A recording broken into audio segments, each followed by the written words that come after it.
Si le hubieras dicho a alguien que estaba viendo las primeras horas caóticas de la invasión a gran escala de Rusia que Ucrania seguiría luchando más de 4 años después, casi nadie te habría creído, pero aquí estamos.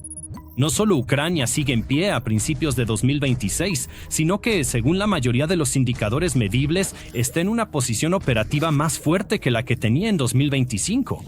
Hay varias razones para esto, todas girando en torno al hecho de que Ucrania ha podido desarrollar armas y tácticas más efectivas a lo largo de la guerra, mientras que Rusia se mantuvo firmemente aferrada a las viejas formas. De hecho, ha habido tal intercambio de fortunas que no solo Ucrania ha roto la línea del frente rusa, sino que Rusia parece incapaz de detener su avance. La clave para Ucrania: golpear donde realmente les duele. Empecemos con el marco general que ofrece Bill Browder, el financiero y activista anticorrupción que se ha convertido en una de las voces más agudas sobre las dimensiones económicas de la guerra de Rusia. Su argumento es doble. Por un lado, Rusia ha cometido enormes errores tácticos, los cuales hemos cubierto extensamente a lo largo de los 4 años de guerra. Pero el otro argumento es que el presidente ucraniano Volodymyr Zelensky ya no está esperando a que los gobiernos occidentales impongan presión económica sobre Rusia. En cambio, Ucrania lo está haciendo directamente con ataques a las refinerías de petróleo rusas y a los llamados buques de la flota en la sombra que Moscú utiliza para evadir las sanciones. Ucrania ha logrado golpear a Rusia donde más le duele, directamente en el bolsillo.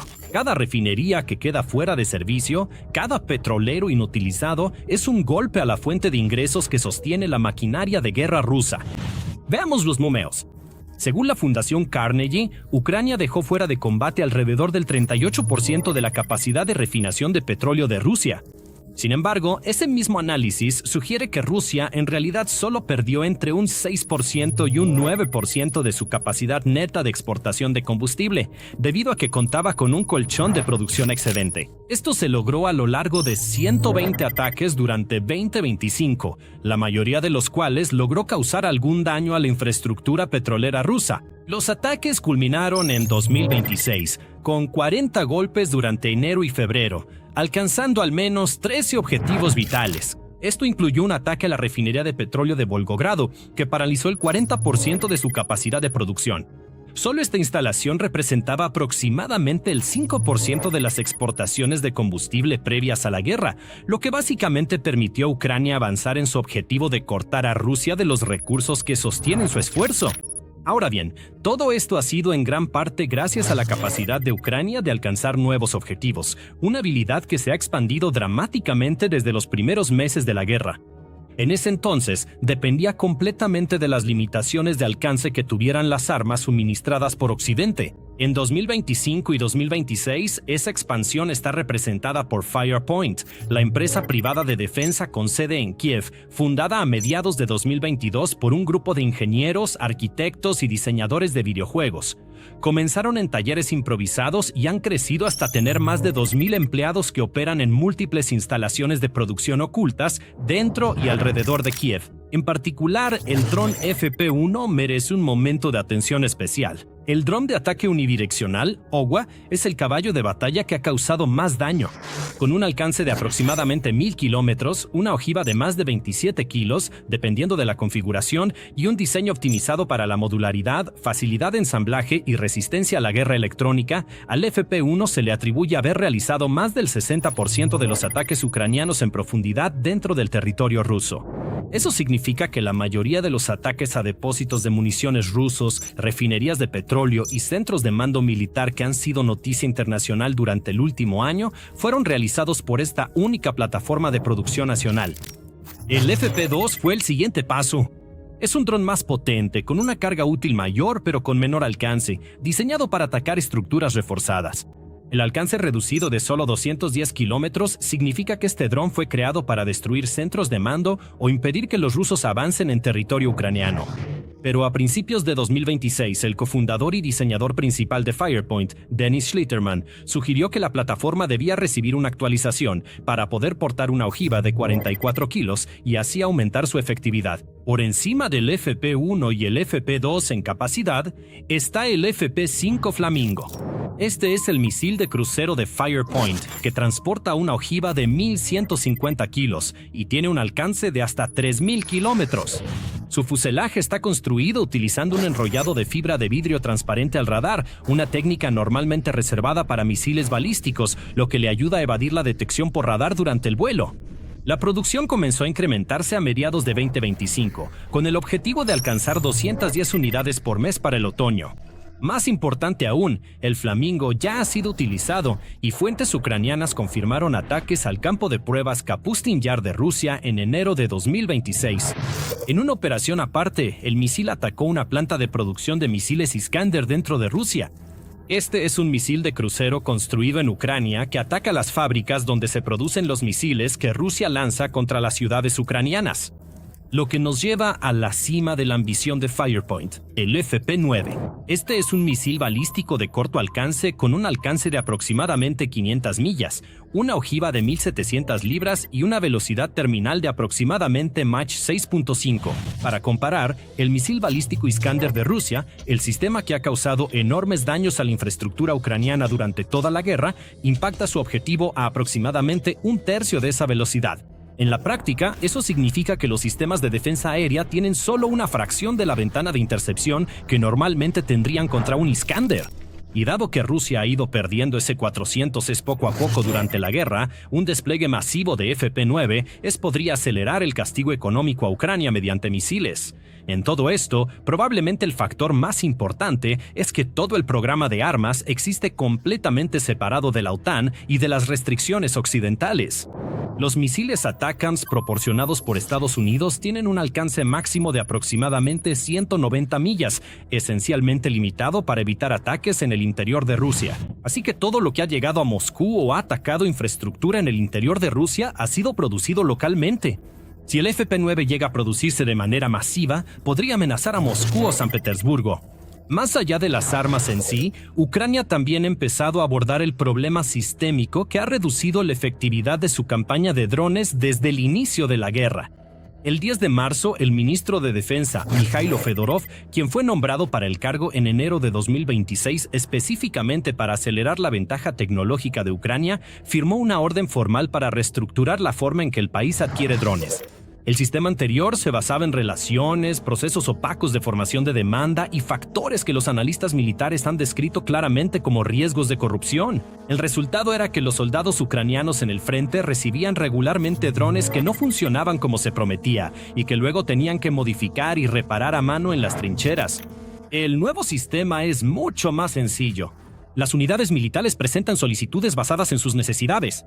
El Estado Mayor luego compila una lista de adquisiciones que contiene únicamente las especificaciones técnicas del equipo requerido.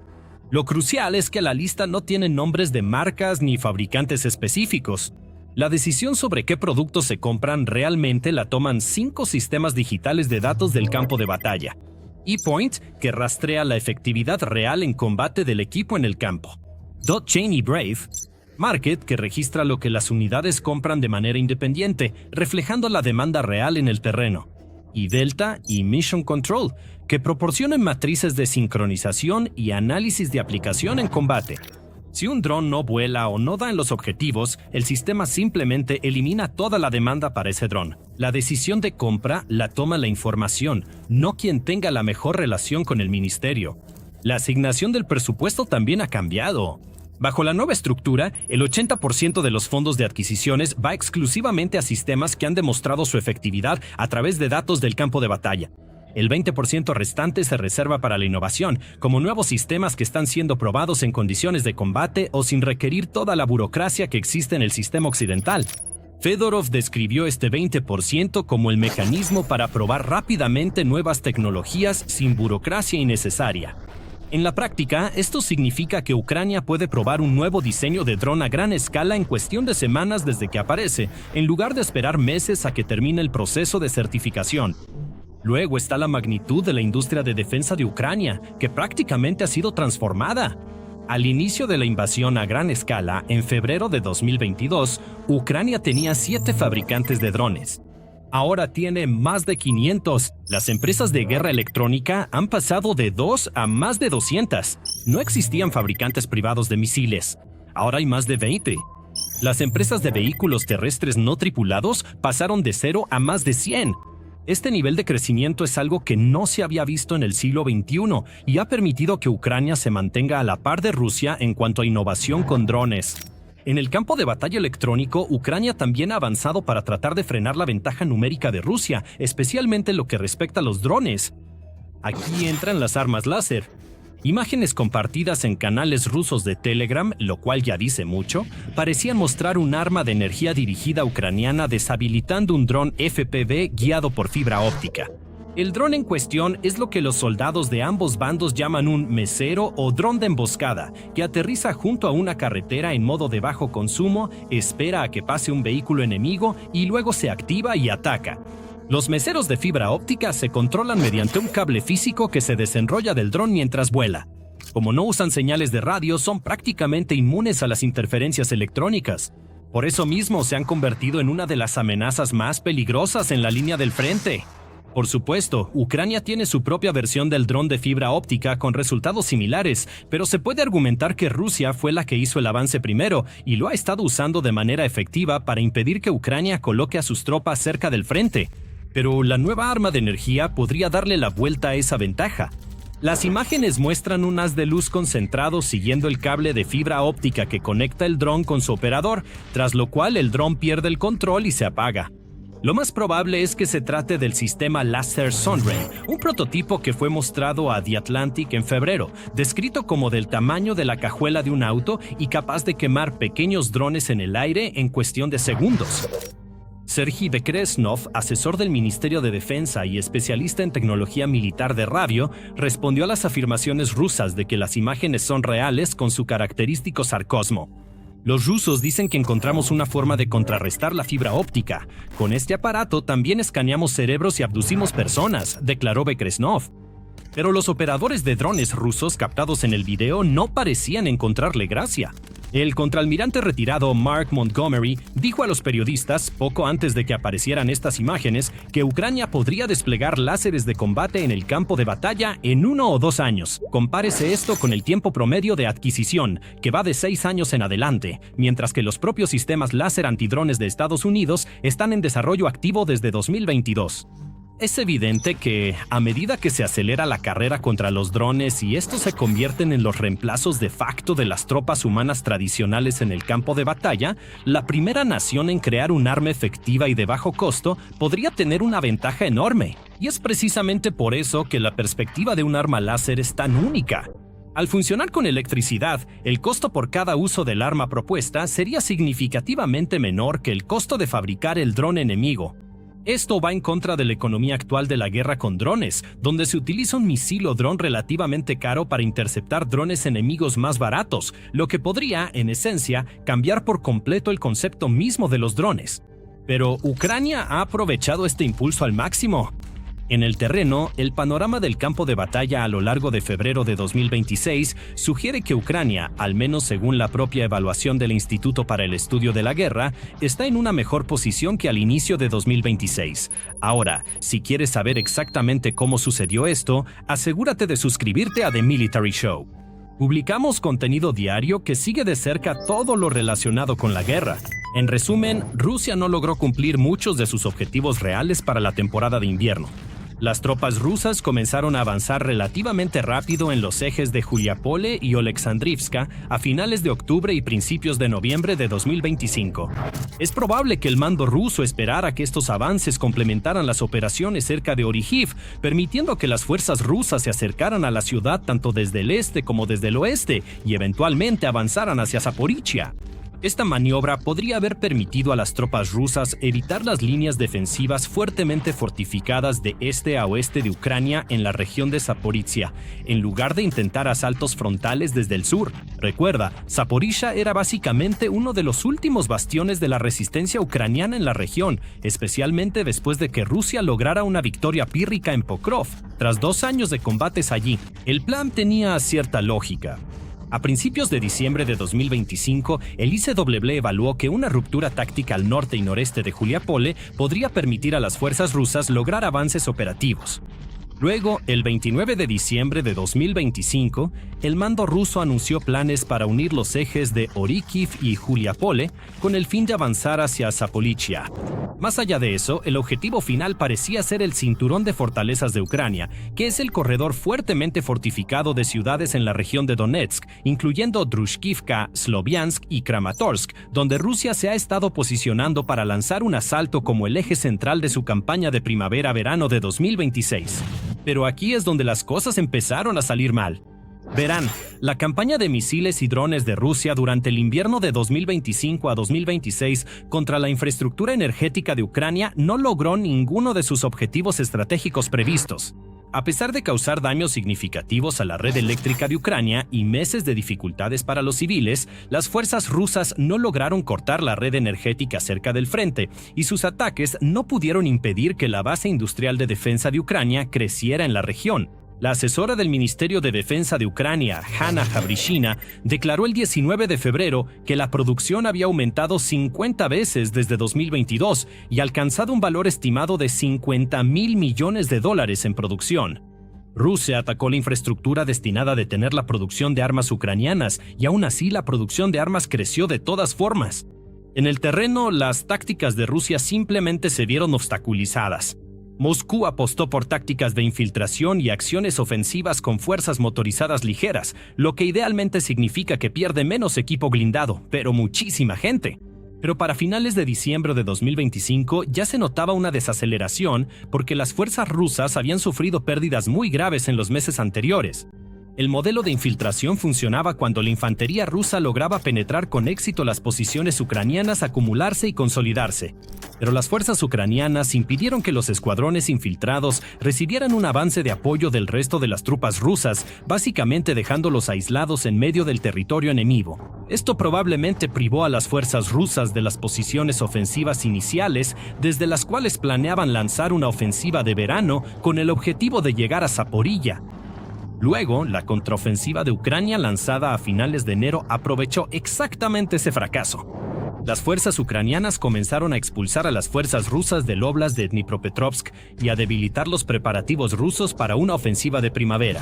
El cambio repentino en la línea del frente ha significado que Ucrania liberó más de 150 millas cuadradas de territorio en menos de un mes, recuperando más territorio para Ucrania del que perdió a mediados y finales del verano, por primera vez desde la contraofensiva del verano de 2023.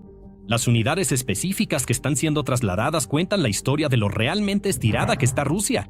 El mando militar ruso se vio obligado a redistribuir unidades de élite de paracaidistas y de infantería naval desde la dirección de Pokrovsk y el área táctica de Dnipropetrovsk, en el este de Ucrania, hacia la línea del Frente Sur, probablemente para responder a esos mismos avances ucranianos. Básicamente, estas eran fuerzas que apenas lograron ocupar Pokrovsk hace solo unos meses y que también han sufrido grandes bajas. Por ejemplo, el ISW no había observado al regimiento de fusileros motorizados 656 operando en el campo de batalla desde agosto de 2025. Esto sugería que el mando militar ruso había retirado previamente esta unidad y que podría haberla estado reservando para futuras operaciones ofensivas.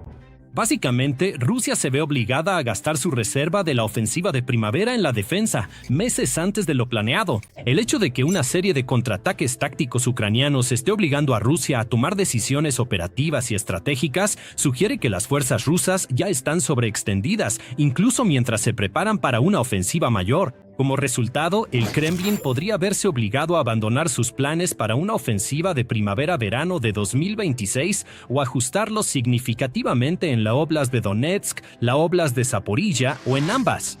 Pero el problema de Rusia no son simplemente las bajas. Toda la estructura detrás de la maquinaria de guerra rusa está sobre bases inestables y cerca de colapsar. Toma por ejemplo las cifras de reclutamiento. Alrededor de 422,000 personas firmaron contratos con el ejército ruso en 2025, lo que representa una caída del 6% en comparación con las aproximadamente 450,000 que firmaron en 2024, según Dmitry Medvedev, vicepresidente del Consejo de Seguridad de Rusia. Se informa que algunas regiones rusas han reducido el monto de los bonos de alistamiento militar debido a la presión económica. Recuerda, este es el mismo ejército que comenzó la guerra con aproximadamente 160,000 soldados desplegados en Ucrania y luego comprometió a casi 900,000 soldados al conflicto. Y según estimaciones recientes, Rusia había perdido más de 1,250,000 soldados en la guerra, básicamente agotando toda su reserva previa a la guerra y luego la mitad más. Más específicamente, el punto máximo parece haber ocurrido en diciembre de 2025, cuando por primera vez las bajas rusas superaron el número de nuevos soldados contratados. Ese mes, Rusia sumó 27,400 soldados contratados, mientras que sus bajas alcanzaron 33,200 entre muertos y heridos. En los meses anteriores, las cifras de reclutamiento seguían siendo relativamente favorables para el Kremlin, pero esta desaceleración complica mucho las cosas. Un análisis sugirió que Rusia en realidad necesita alrededor de 45,000 reclutas mensuales para tener alguna esperanza de lanzar una ofensiva seria durante el año 2026. Considerando que apenas está alcanzando 2/3 de esa cifra, es justo decir que Rusia ha perdido en gran medida su ritmo, a pesar de seguir manteniendo una ventaja numérica considerable en general. La respuesta del Kremlin ha seguido un patrón predecible de ampliar el grupo de reclutamiento hacia abajo. Rusia ha ampliado sistemáticamente los llamados contingentes especiales utilizados para reponer el ejército. En el año 2025, la categoría se amplió para incluir no solo a prisioneros y personas bajo investigación criminal, sino también a individuos con deudas financieras impañas, incluidos préstamos pendientes. Rusia también ha incrementado el reclutamiento de ciudadanos extranjeros, especialmente de países que considera amigos, incluyendo estados en África y Sudamérica, atrayendo o incluso engañando a posibles reclutas con promesas de recompensas económicas o ciudadanía. Todo esto apunta a una sola cosa, que Rusia está siendo drenada lentamente de sus recursos. En el ámbito económico, Ucrania ha logrado poco a poco imponer su propia forma de sanciones al destruir partes de la infraestructura de refinación y exportación de petróleo de Rusia. Occidente también ha aumentado la presión al estar más atento a los barcos de la flota fantasma que entran y salen del mar Báltico. En cuanto a armamento, Rusia ha perdido probablemente la ventaja que tenía gracias a los Shaheds, que eran baratos de fabricar. Los drones ucranianos de largo alcance tienen un costo de adquisición similar, pero no dependen de otro país.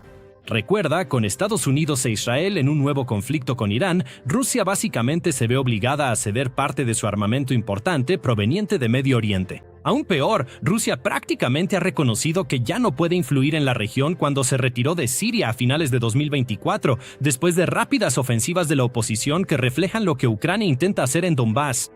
Y en cuanto a tácticas, Rusia ha gastado demasiado tiempo, esfuerzo y soldados intentando sin éxito capturar dos ciudades vitales en la región, Pokrovsk y Zaporilla. Aunque Pokrovsk finalmente cayó, lo hizo solo después de que, según informes, Rusia perdiera más de 25,000 soldados en la zona, aproximadamente el 20% del total de bajas.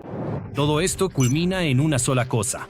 Cuando Ucrania comience otro avance para recuperar el Donbass, Rusia podría verse obligada a admitir que ya no puede detenerlo.